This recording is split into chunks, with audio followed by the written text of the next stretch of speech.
Assalamualaikum warahmatullahi wabarakatuh. Alhamdulillahi rabbil alamin wal aqibatu lil muttaqin wala udwana illa 'alal zalimin.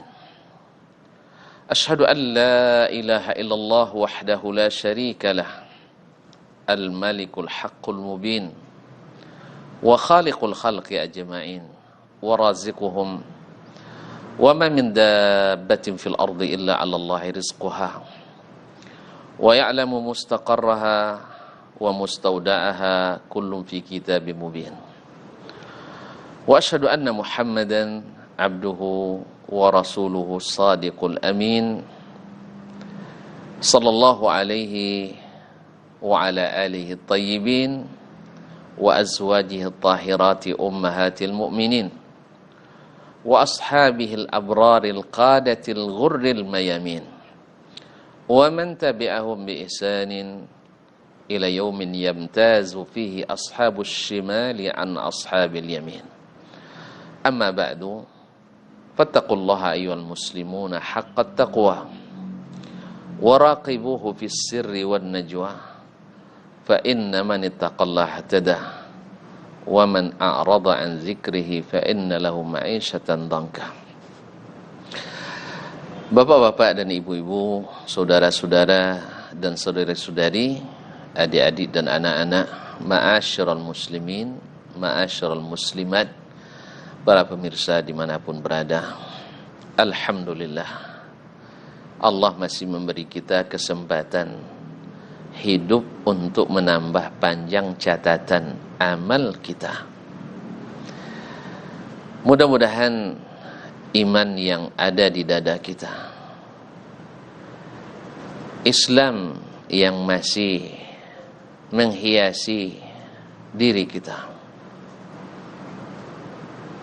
menjadi modal besar kita untuk tidak putus harapan kepada Rabb kita.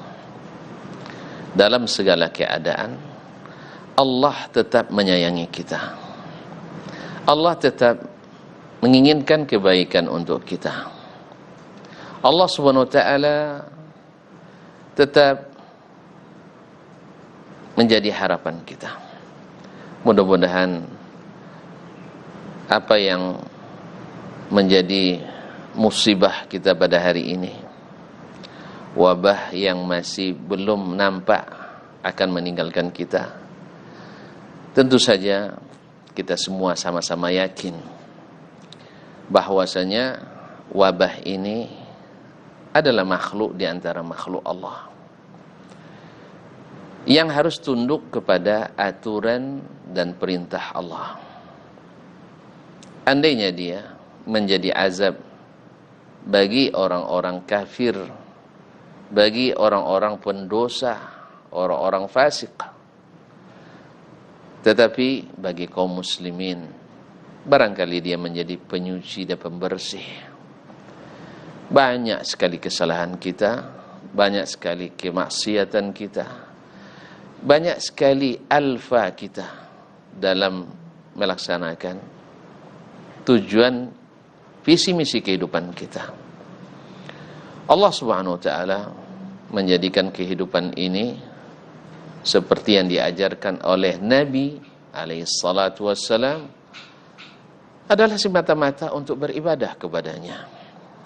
Wa ma khalaqtul jinna wal insa illa liya'budun. Aku tidak ciptakan jin dan manusia kecuali hanya untuk beribadah kepadaku. Makanya seluruh gerak kita, tindak tanduk kita, perbuatan dan perkataan kita mesti dalam konsep beribadah kepada Allah Subhanahu wa taala. Lalu banyak yang bertanya, dalam kondisi seperti ini, kita dengan keadaan yang serba sulit ini, wabah corona yang berkepanjangan ini pasti berpengaruh kepada sosial kita, berpengaruh kepada ekonomi kita, berpengaruh kepada pekerjaan dan amal kita, bahkan berpengaruh kepada ibadah kita sendiri. Banyak masjid-masjid kita untuk sementara tidak membuka pintunya. Untuk sementara tidak didirikan solat berjamaah di dalamnya, atau tidak didirikan solat tarawih berjamaah di dalamnya. Kita tidak mendengar lantunan ayat-ayat suci Al-Quran dikumandangkan darinya. Kemudian dengan tersendatnya atau terhalanginya kita bekerja, maka persiapan ekonomi kita pun sudah mulai menipis. Pergaulan hidup kita juga sudah mulai habis. Sehingga tidak sedikit dari kita yang mungkin putus harapan atau sangat cemas dan mengkhawatirkan. Oleh itu, melalui tausiah singkat ini saya ingin katakan, andainya kita khawatir bahwa virus dan wabah ini menyebabkan pengaruh kepada ekonomi, ketahuilah wahai kaum muslimin, bahwa sesungguhnya Allah Subhanahu wa ta'ala pertama tidak menguji kita kecuali dengan yang kita sanggupi. Dan percayalah, Allah yang menguji kita, Allah yang menciptakan kita, Dia juga sanggup memberi rezeki kita dengan cara yang mungkin tak terpikirkan oleh kita. Maka masalah ekonomi sebenarnya itu bukan urusan kita. Ekonomi itu sebenarnya urusan Allah. Ketika Allah menurunkan perintahnya, "Wa ma khalaqtul jinna wal insa illa liya'budun." Aku tidak ciptakan jin dan manusia kecuali hanya untuk beribadah kepadaku. Allah tegaskan, "Ma uridu minhum mir rizqin wa ma uridu ayyut'imun." Aku tidak harapkan mereka memberiku rezeki dan tidak pula berharap mereka memberiku makan. Allah lah yang memberikannya. Lalu Allah tegaskan, "Innallaha huwar razzaqu dzul quwwatil matin." Sesungguhnya Allah lah yang maha pemberi rezeki, yang maha pemberi rezeki, yang punya kekuatan dan maha kokoh. Jadi Allah Subhanahu wa ta'ala pemberi rezeki. Makanya rezeki itu ditakbirkan dalam Al-Quran dengan bahasa wa fis sama'i rizqukum wa ma tu'adun. Rezeki kalian itu ada di atas. Dan apapun yang dijanjikan kalian itu ada di atas, di sisi Allah Subhanahu wa ta'ala. Makanya ketika ada seorang presiden dari Afrika, ketika menerapkan lockdown di negerinya yang akan menyebabkan macetnya ekonomi, dia mengatakan bahwasanya ekonomi kita bisa atau pandai cara memulihkannya, tetapi masalah jiwa kita tidak bisa menghidupkan yang sudah mati. Kaum muslimin, kaum muslimat dirahmati Allah. Nah, selama Allah masih hidup dan Allah hidup selamanya, maka Allah pasti akan memberikan rezeki untuk kita selama kita hidup. Lan tamuta nafsun hatta tasta'mila rizqa alladhi lahu. Suatu jiwa itu tidak akan pernah mati selama rezeki yang disiapkan untuknya belum dihabiskan. Subhanallah. Makanya Nabi memberi konsep yang indah dalam masalah ini. Lau tawakkaltum 'ala Allahi haqqa tawakkulih la razaqakum kama razaqat tayr taghdu khimasan wa taruhu bitana. Andainya kalian benar-benar tawakal kepada Allah, dan termasuk tawakal kepada Allah melaksanakan apa yang diperintahkan Allah. Misalnya dalam masalah ini Allah perintahkan kita untuk menjaga jarak, untuk sementara tidak berkumpul, melalui fatwanya para ulama kita dan himbauan para ahli kesehatan kita, dan dicetuskan dalam peraturan atau himbauan edaran dari pemerintah kita. Maka belajarlah jadi umat yang taat, belajarlah jadi masyarakat yang mau mendengarkan perintah, apalagi sudah bersatu antara perintah agama dengan titah pemerintah. Maka laksanakan, dan insya Allah mintalah kepada Allah Subhanahu wa ta'ala, karena Allah berjanji akan memberikannya. Oleh sebab itu, seorang muslim, seorang muslimah tak boleh putus harapan kepada Allah Subhanahu wa ta'ala dalam masalah ekonomi dan rezeki ini. Kaum muslimin, kaum muslimat dirahmati Allah.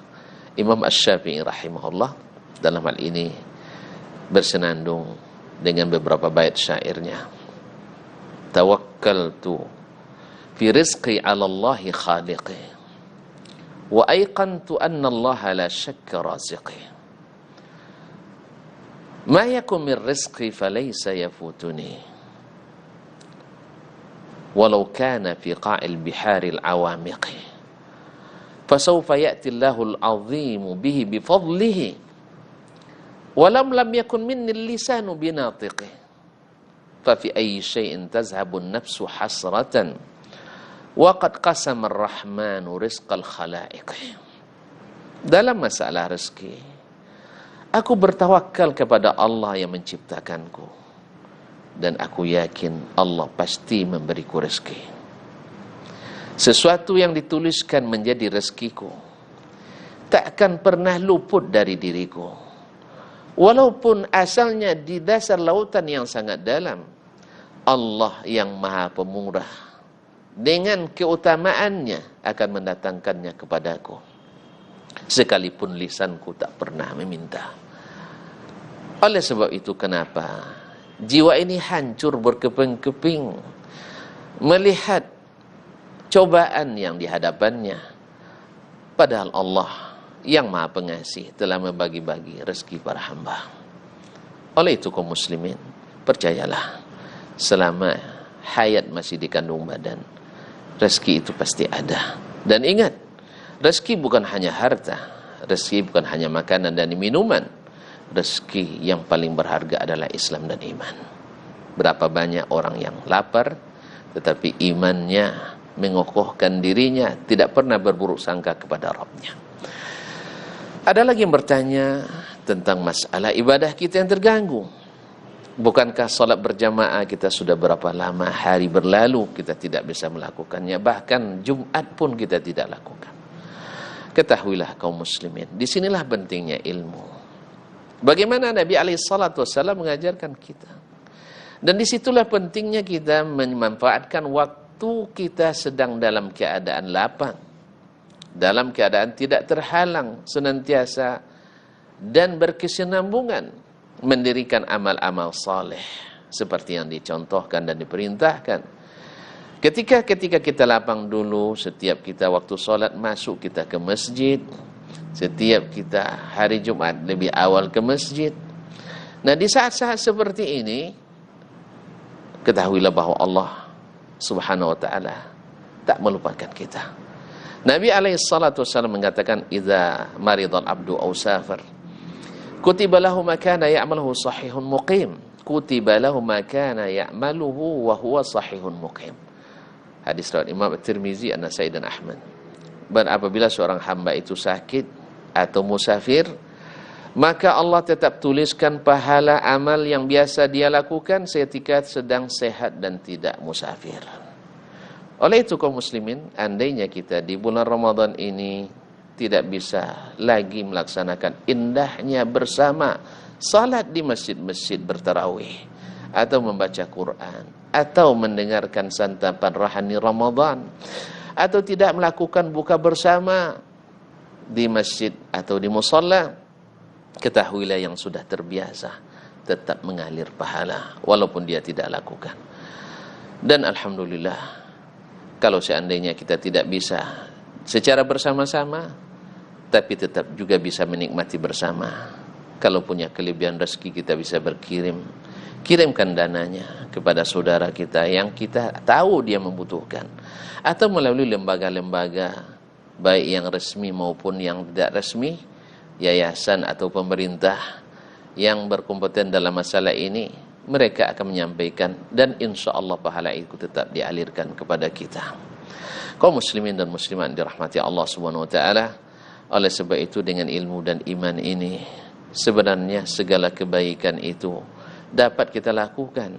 Nabi SAW ketika kembali dari perang Tabuk, beliau dalam jalanan mengatakan, sesungguhnya di Madinah ada saudara-saudara kita, tak ada satu lembah pun yang kita lalui, tidak satu pun jalan mendaki yang kita naiki, tidak satu pun hayunan pedang yang kita lakukan, atau tombak yang kita hayunkan, atau anak panah yang kita layangkan, kecuali mereka ikut mendapatkan pahala seperti yang kita dapatkan.